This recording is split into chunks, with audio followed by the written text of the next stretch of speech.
दिया हम युवाओं के लिए एक सही मायने में सूत्र का काम ये करेगा।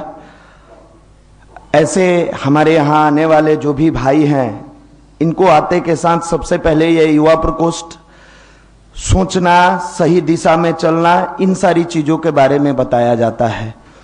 मैक्सिमम लड़के किसान परिवार से होते हैं, यहाँ आने के बाद इनके मन में भटकाव आ जाता है। ये सोच नहीं पाते हैं कि तैयारी कैसे करें, किस लेवल से करें। फिर इनको ये युवा प्रकोष्ठ एक गार्जियन के नाते सही दिशा देने का काम करता है। और आज बिना थके हारे 25 वर्षों से ये युवा प्रकोष्ठ लगभग हजारों लड़कों की जिंदगी बदलने का काम किया है। हमारे बीच से बहुत सारे भाई लगातार आईएएस पद पर गए, आईपीएस पर गए, बैंक पीओ में गए, रेलवे में गए, अच्छे अच्छे पद पर गए हैं। यहाँ पर जो वर्तमान के देश के राष्ट्रपति हैं श्री रामनाथ कोविंद जी, जब आप राज्यपाल पद पर थे 3 बार आ चुके थे। चौथी बार जैसे ही आपका आने का प्लान बना था, आपका बिहार से प्रमोशन होके कहे या बिहार के गौरव के साथ जुड़कर और काम करने के बाद आप चले गए दिल्ली और आप राष्ट्रपति बने। माननीय मुख्यमंत्री जी 2 बार आ चुके हैं। कई बार लोगों कई तरह से बात पूछते हैं कि ये युवा प्रकोष्ठ है क्या। उनको बताया जाता है कहीं पर धर्म बनते हैं, कहीं पर ईमान बनते हैं, कहीं पर हिंदू सिख ईसाई, कहीं मुसलमान बनते हैं। मेरे महफिल में आकर देख ऐ मेरे मित्र, यहां पर केवल और केवल इंसान बनते हैं और इंसान बनते हैं। इंसान बनाने का सैनिटोरियम है, वर्कशॉप है, जिम है। यहां पर आने वाले भाइयों को यह बताया जाता है कि जैसे कोयले की आग पर कई बार राख चढ़ जाता है, सामने वाले को देखने से लगता है इसमें कोई दम नहीं है। यह हमारे अंदर बुराइयों विचारों की जो राख चढ़ जाता है, इसको दूर करने का सबसे बेहतर तरीका हमारे देश का अध्यात्म था। गायत्री महामंत्र है। तो ये भाई लोग लॉज में, हॉस्टल में, कहीं भी रहते हैं, सुबह उठ के 20 से 30 मिनट मेडिटेशन करते हैं। और ये मेडिटेशन का ही परिणाम है कि शुरू में ये समय का दुरुपयोग करते रहे, लेकिन जब गायत्री परिवार से जुड़े, धीरे धीरे समय का सदुपयोग करना सीख लिए। और आज इसका परिणाम है कि केवल ये सामने दिख रहे हैं इतने ही भाई नहीं है, इतने भाई हमारे इसके ऊपरी तल पर है, जो यहां से प्रोजेक्टर के माध्यम से लाइव देख रहे हैं। तो प्रत्येक रविवार को सुबह में भी ऐसा कार्यक्रम होता है 8 से 10 और शाम में 4 से 6, दोनों समय मिला के प्रत्येक रविवार को 3000 से 3500 भाई यहां आते हैं और अपने जीवन की दशा और दिशा को बदलने का काम करते हैं। आप हमारे बीच में आए, दिल से हम इसके लिए बारंबार आपको धन्यवाद देते हैं। परम पूज्य गुरुदेव परम वंदनीय माता जी से प्रार्थना करते हैं कि आपके भविष्य को उज्जवल बनाए। हमेशा ये गायत्री परिवार उन सारे लोगों के साथ जुड़ के काम करके आगे बढ़ता रहा है जो समाज के बारे में कुछ सोचते हैं, क्योंकि मानव जीवन का एक ही लक्ष्य है।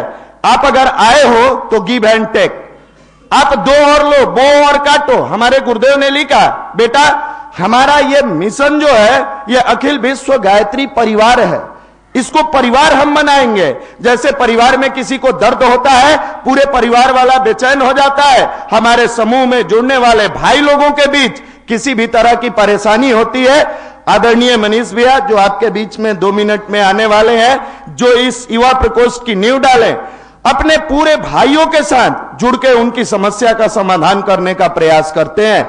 मेरे मित्र, भौतिकवादी दुनिया में लोगों को लगता है कि मनुष्य को क्या चाहिए, तो एक छोटी सी कहानी सुनाते हैं। एक राजा प्रत्येक दिन अपने दरवाजे पर बैठ के लोगों को कुछ न कुछ देने का काम करते थे। जो आए जैसे आए कुछ उठाते थे और दे देते थे। वो तब तक बांटते रहते थे जब तक पंक्ति का अंतिम व्यक्ति उनके पास नहीं पहुंच जाए। राजा मस्त होके ये काम करते थे कि हमारे पास आने वाले कोई खाली हाथ नहीं जाए। एक दिन की बात है, एक व्यक्ति, एक भिखारी जो राजा के पास प्रत्येक दिन नियमितता पूर्वक जाता था, गलती से तबीयत खराब होती है और वो राजा के पास नहीं पहुंच पाते हैं, समय से नहीं पहुंच पाते हैं। लेकिन पेट का भूखा इंसान क्या करे, जब भूख से तड़पता है तो थोड़ी लेट होती है और लेट के होने के दरमियान वो लेट से वहां पहुंचते हैं तो राजा सबको बांट दिए रहते हैं। अब उनके पास आज के लिए कुछ नहीं रहता है, क्योंकि वो अपने पैसे का, अर्थ का जो भी वस्तुएं होती है उसका 10%, 5% प्रत्येक दिन बांटते थे कि आज हमको इतना बांटना है। राजा जब देखते हैं कि वो भिखारी वो भूखा व्यक्ति प्रत्येक दिन जो आके हमसे मांगता था, आज किसी कारणवश वो लेट आ रहा है, उसको तो मैंने कुछ दिया ही नहीं। अब राजा के मन में यह संशय चल रहा था, इसको दे तो कैसे दे, क्या दे, अब मेरे पास तो कुछ बचा ही नहीं। और वो धीरे धीरे धीरे धीरे व्यक्ति बढ़ते हुए राजा के पास आया। राजा तुरंत मन में सोचते हैं कैसे करे, क्या करे, तब तक भाव आता है कि जाते हैं और सीने से लगा के कहते हैं, आज मेरे पास देने के लिए कुछ नहीं है, कल आप जल्दी से आइएगा और सबसे पहले मैं आपको दूंगा। वो बेचारे उठते हैं और उस भिखारी को सीने से लगा लेते हैं और लगाते हुए आंखों में आंसू लेके कहते हैं, आज मुझे माफ कर देना, मेरे पास देने के लिए कुछ नहीं है, कल आना, कल सबसे पहले मैं तुम्ही को दूंगा। भिखारी तुरंत पैर पकड़ के रोने लगता है, कहता है, प्रभु आज आपने जो दिया आज तक इसी के लिए मैं तरसता रहा। वो सोचते हैं मैंने इसको क्या दिया जो ये कह रहा है कि आज आपने जो दिया इसी के लिए मैं तरसता, मैं तो इसे सीने से लगाया। हाथ उठाते हैं, पूछते हैं तुम्हें क्या मिला? कहा भगवान हम तो भिखारी हैं, हाथ पसार के भीख मांगते हैं, जहां जाएंगे जिसके पास जाएंगे कोई ना कोई व्यक्ति इतना जरूर दे देगा कि आज मेरा पेट भर जाएगा। लेकिन बरसों से अभागे की तरह जिंदगी जीता रहा और तड़पता रहा कि कोई मुझे प्यार दे। आज जो आपने सीने से लगा के मुझे प्यार दिया, ये कई गुना मेरे जिंदगी के लिए बेहतर रहा। मेरे मित्र, इंसान भाव का भूखा होता है। जिस इंसान को भाव मिलता है वो दुनिया में आपके लिए कुछ भी कर गुजरने के लिए आपके साथ खड़ा रहता है। और भावनाओं की गंगोत्री को सही दिशा देने का काम यह युवा प्रकोष्ठ युवाओं के बीच में कर रहा है।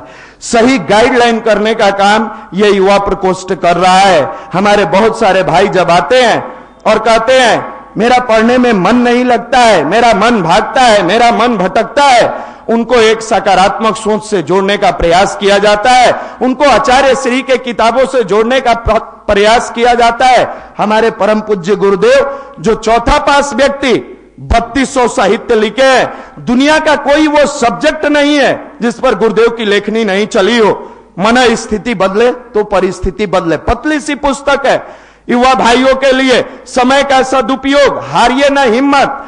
गुरुदेव ने अपनी जीवनी से अपने जीवन जीकर बहुत सारे लोगों को सही दिशा दिया है। उसी का एक छोटा सा नमूना सैनिटोरियम, यह अपना गायत्री शक्तिपीठ युवा प्रकोष्ठ है। मेरे मित्र, कई बार मनुष्य को लगता है कि हमारे जीवन में बहुत सारा चीज हो जाएगा, हम चैन से जिएंगे, लेकिन हर मनुष्य को यह मानना पड़ेगा कि हमारी जो आध्यात्मिक चीजें थी, अगर ये हमारी जिंदगी में नहीं है, धन दौलत रुपया पैसा नाम इज्जत शोहरत रहते हुए भी हम अधूरे हो जाते हैं। मेरे मित्र, कहीं ना कहीं सिकंदर के मन में भी ऐसा ही भाव आया कि दुनिया का सबसे बड़ा विजेता आदमी मैं हूं। वो भागता हुआ जाता है और विश्व में अपना एक छत्र राज बनाता जाता है। भारत में आते के साथ ही यह ऋषियों की धरती, अपने आप बहुत सारे लोगों को यहां आने के बाद ज्ञान मिलता है। मेरे मित्र, जब आता है सिकंदर, भारत में कदम रखता है, एक संत उन्हें बुलाते हैं और कहते हैं सिकंदर मुझे कुछ चाहिए, तुमसे दे दोगे? सिकंदर अपने अंदर वाली जो होती है उसकी अकड़न कहता है आप मांग के देखो, जो मांगोगे इस धरती का हम दे देंगे। अध्यात्म के सामने मेरे मित्र दुनिया का हर चीज छोटा है। धीक बलम क्षत्रिय बलम ब्रह्म तेजो बलम बलम। धिक्कार है दुनिया की इन सारी चीजों का अगर आपके अंदर अध्यात्म की शक्ति नहीं है। दहाड़ता है, आप मांग कर देखो। सिकंदर के सामने उनके जो हमारे ऋषि होते हैं, संत होते हैं, कहते हैं मुझे एक व्यक्ति ऐसा ढूंढ के लाओ जो मस्त होके जीता हो। सिकंदर भागता है, दौड़ता है इधर उधर और भागते हुए खोजता है कोई व्यक्ति मिले जो मस्त होके जीता हो। अंत में कहीं नहीं मिला। उस संत के पास पहुंचते हैं और पहुंचने के बाद जैसे ही वहां पहुंच के देखते हैं कि एक व्यक्ति नदी के किनारे बैठ के मस्त होके ध्यान कर रहा है। कंधा पर हाथ रख के कहते हैं मुझे आप ही की जरूरत थी, आप चलो। पूछते हैं तुम हो कौन? कहता है मैं सम्राट सिकंदर। कहते हैं काहे का सम्राट, किस बात का सम्राट? उसको आश्चर्य होता है, मैं आधे विश्व को जीत लिया हूं और मेरे बारे में पूछता है काहे का सम्राट, किस बात का सम्राट? अरे मैं आधे विश्व को जीत लिया हूं। फिर पूछते हैं इसके बाद क्या करोगे? उन्होंने कहा मैं पूरे विश्व को जीतूंगा। फिर मैं अर्थकोश को मजबूत बनाएगा, फिर मैं सैन्य बल मजबूत कराऊंगा, फिर मैं मस्त होकर जीऊंगा। सिकंदर जैसे ही कहता है मैं मस्त होकर जीऊंगा, हमारे संत कहते हैं मेरे तरफ देख, मेरे पास कुछ भी नहीं है फिर भी मैं मस्त होकर जी रहा हूं।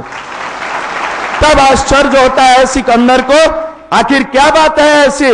तब उन्होंने कहा है सिकंदर जाके दुनिया वालों को बताओ और तुम भी इस बात को अपने जीवन में उतारो। अगर तू जीतना चाहते हो तो अपने मन पे विजय प्राप्त करो, मन के हारे हार है, मन के जीते जीत। और वो सिकंदर अब लिखता है अपनी जीवनी में, कहानी बताते हैं, कह के जाते हैं कि जब मेरी मौत आए तो दुनिया वालों को कहना कि दफनाने से पहले दोनों हाथ बाहर करके दफनाना, ताकि लोगों को पता चल सके कि सिकंदर खाली हाथ आया था और खाली हाथ गया। मेरे मित्र, यह आध्यात्मिक शक्ति मनुष्य के जीवन में आती है तो मनुष्य को शानदार बनाते चली जाती है। अब हमारे बीच परम आदरणीय मनीष भैया, जो 1995 से लेके आज तक हम जैसे अनगढ़ युवाओं को सुगढ़ बनाने का प्रयास किया। अब पटना